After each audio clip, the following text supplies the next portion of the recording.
नमस्कार, खबर समय जगत में आपका स्वागत है। मैं हूं आपके साथ अंकिता और आइए अब खबर देखते हैं विस्तार से।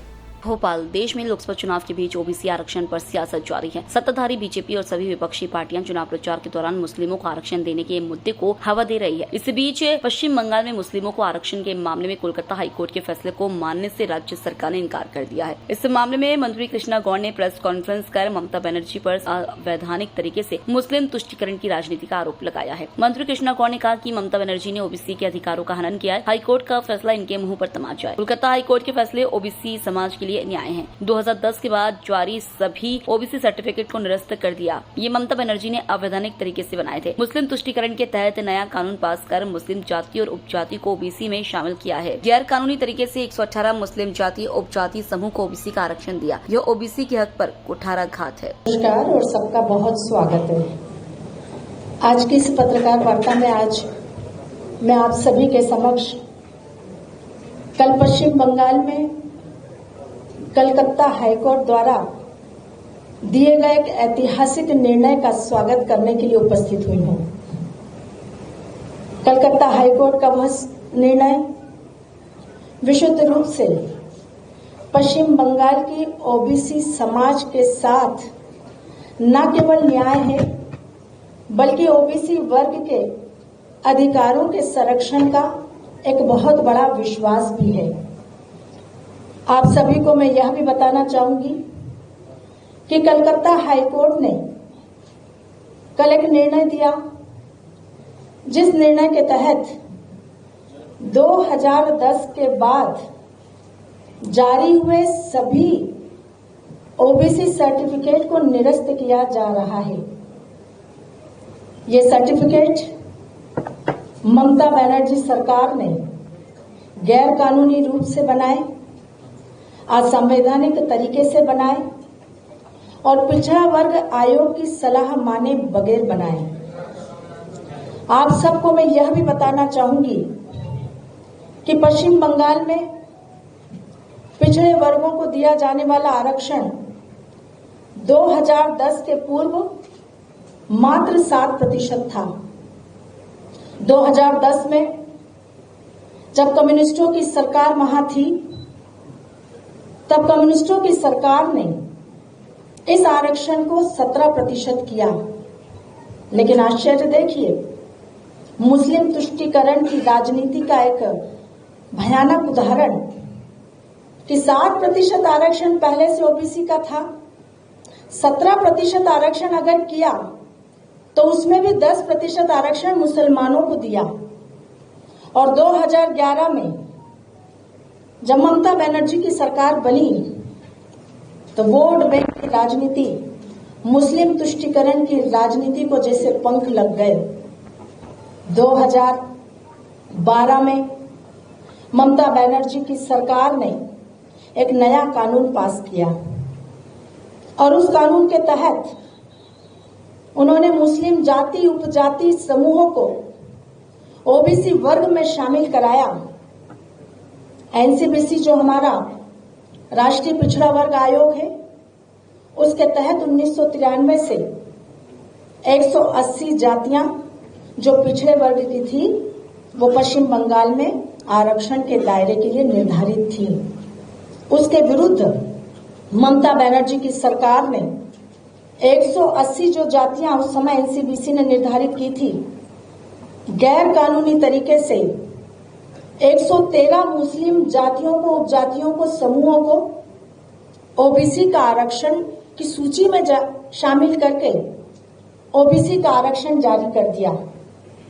और उसके बाद सिर्फ जारी ही नहीं किया, सूची में शामिल ही नहीं किया, बल्कि पश्चिम बंगाल में 118 मुस्लिम जातियां, उपजातियां और समूहों को ओबीसी का आरक्षण छीनकर आरक्षण देना मुस्लिमों को, उस प्रक्रिया को प्रारंभ कर दिया, जिसके तहत देखते ही देखते पूरे पश्चिम बंगाल में राज्य सरकार की सरकारी नौकरियों में बड़ी संख्या में मुस्लिम वर्गों की नियुक्तियां होने लगी। पिछड़े वर्गों को दी जाने वाली सुविधाओं का लाभ मुस्लिम वर्ग को दिया जाने लगा, जो सीधा सीधा इस देश की ओबीसी आबादी के हकों पर, अधिकारों पर कुठाराघात था। किस प्रकार से मुस्लिम तुष्टीकरण की राजनीति का, वोट बैंक की राजनीति का, वोट जिहाद की राजनीति का यह विभत्स उदाहरण पश्चिम बंगाल में देखने को मिला। पूरे देश ने इसकी भर्त्सना की। ममता बनर्जी सरकार के इस फैसले के विरुद्ध जब एनसीपीसी ने पश्चिम बंगाल सरकार को बार बार इस बात के नोटिस भेजे कि किस आधार पर आपने 118 मुस्लिमों की जाति, उपजाति और समूहों को ओबीसी की सूची में शामिल किया, तो ममता बनर्जी की सरकार ने कोई जवाब नहीं दिया, क्योंकि वो जवाब देने लायक थी ही नहीं। उन्होंने गैर कानूनी तरीके से, असंवैधानिक तरीके से 118 मुस्लिमों की जातियों को ओबीसी की सूची में शामिल करने का काम किया था। यही कारण है कि ओबीसी के इस अधिकारों के हनन के साथ ही इस देश के समस्त ओबीसी वर्गों के मन में इस बात की पूरी तरह से यह बात आ गई थी कि चाहे टीएमसी हो, चाहे कांग्रेस हो, चाहे अन्य राजनीतिक दल, वो हमेशा ओबीसी के अधिकारों पर कुठाराघात कर रहे हैं। और उसके विरुद्ध जब ओबीसी का समर्थक एक शुभचिंतक कोर्ट गया और कोर्ट ने इस विषय में संज्ञान लिया, तो कल कलकत्ता हाई कोर्ट ने ऐतिहासिक फैसला सुनाया। हमें खुशी है इस बात की कि कम से कम कलकत्ता हाई कोर्ट ने इस विषय पर संज्ञान लेते हुए ममता बनर्जी सरकार को आईना दिखाने का काम किया। ममता बनर्जी की सरकार का चाल चरित्र और चेहरा उजागर किया कि किस प्रकार से वो दलित, पिछड़ों और आदिवासियों के आरक्षण में सेंध लगाकर, अधिकारों का हनन कर मुस्लिम वर्ग को आरक्षण देने के लिए संकल्प के साथ काम कर रही है। और दूसरी तरफ आज मुझे आश्चर्य है, आप सबको भी आश्चर्य होना चाहिए ये कहते हुए कि ममता बनर्जी सरकार के अहंकार की पराकाष्ठा देखिए आप, कि कोर्ट के आदेश को मानने से इनकार कर दिया। कोर्ट के आदेश की अवमानना करने से पश्चिम बंगाल की मुख्यमंत्री मना करती है कि मैं ऐसे किसी भी आदेश को नहीं मानूंगी। आज हम पूछना चाहते हैं ममता बनर्जी से, मंडल आयोग की सिफारिशों को फिर ठंडे बस्ते में डाल दिया। 1984 में श्रीमती इंदिरा गांधी की हत्या के बाद श्री राजीव गांधी प्रधानमंत्री बने, लेकिन 5 साल तक उन्होंने भी मंडल आयोग की सिफारिशों को लागू नहीं होने दिया। 1990 में जब वीपी सिंह की सरकार भारतीय जनता पार्टी के समर्थन से बनी, तब हमने मंडल आयोग की सिफारिशों को लागू करवाया, लेकिन उस समय भी श्री राजीव गांधी ने 1 घंटे तक संसद में ओबीसी के विरुद्ध, ओबीसी आरक्षण के विरुद्ध भाषण दिया था। ये चरित्र कांग्रेस का है जो कभी ओबीसी को आरक्षण देने के पक्ष में नहीं थी। और आज वही काम कांग्रेस के समर्थन में बाकी राजनीतिक दल कर रहे हैं कि किस प्रकार से इस देश के दलित और पिछड़े और आदिवासियों का आरक्षण समाप्त कर दिया जाए और मुस्लिमों को ज्यादा से ज्यादा आरक्षण मिले। वास्तव में कांग्रेस पार्टी तो हमेशा से कह ही रही थी, डॉक्टर मनमोहन सिंह जी ने भी कहा था कि इस देश के संसाधनों पर सबसे पहला अधिकार माइनॉरिटी का है और माइनॉरिटी में भी मुसलमानों का है।